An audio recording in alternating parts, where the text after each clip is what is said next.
Tales of the Tardis, a new miniseries, recently dropped on BBC iPlayer supporting the new Whoniverse release. This came shortly after its surprise announcement as an extra 60th anniversary present.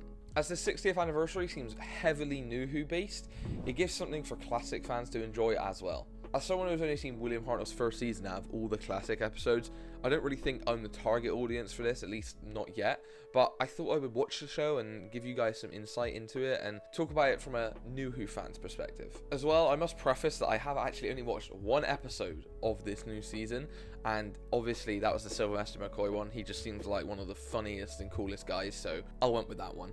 Now, the main reason for only watching one is actually talking point one, which is that 95% of the episode is a classic story played out in full. Now, it was advertised as a miniseries, and my first guess was that it was because of the episode count. So I kind of assumed we'd get these 20 to 30 minute episodes with these characters reuniting and just talking, really. Then when I loaded up BBC iPlayer on the 1st of November and realised the runtimes were 2 hours, and then within 3 minutes, they just play out the whole Curse of Fenric episode. For classic fans, it's probably alright rewatching this episode with bonus scenes at the start and end, giving some extra detail. And if there was a New Who one, I would 100% watch that. But I don't really want to do that for a classic episode when I haven't seen 99% of the classics and I'm not going to know everything that's going on.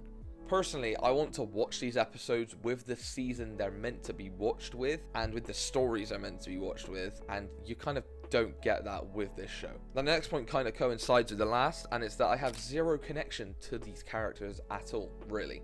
To me at least, it feels like you shouldn't even be watching these if you haven't watched Classic Who. You also don't fully know everything that's going on because they're talking about their personal experiences, both in general as well as just in the episode it's focused and centered around. Again, I think that's probably perfect for classic fans, but it kind of gets rid of the enjoyment for New Who fans just a little bit. I realise I may be putting people off by starting with the negatives, but it's not actually that bad. I think it's just not geared to New Who fans, and that's alright. It's not meant to be.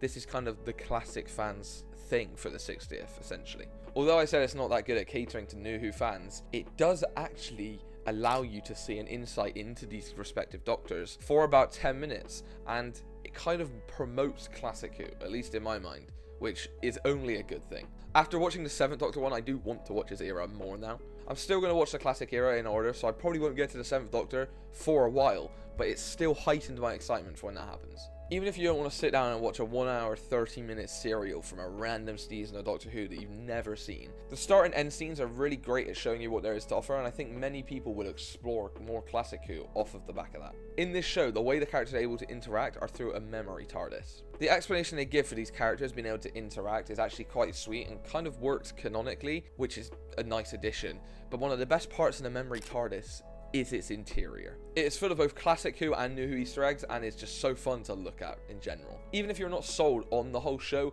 at least watch one of these to look at the TARDIS. It's great. I can almost guarantee that you'll spot a new detail every single time, and it's so cool.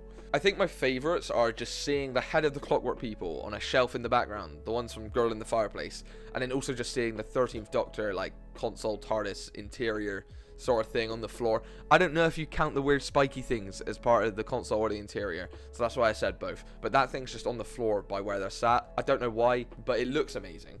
The show is definitely worth watching even if you haven't watched any of the classics. The new scenes are short and sweet, and it probably won't eat up much of your time if you were to watch them. And who knows, maybe you might end up getting into the classics after all. I easily see the appeal for this show myself, but I definitely think I'm going to wait until I've caught up on the classics and got to the respective episodes of Tales of the TARDIS to watch them.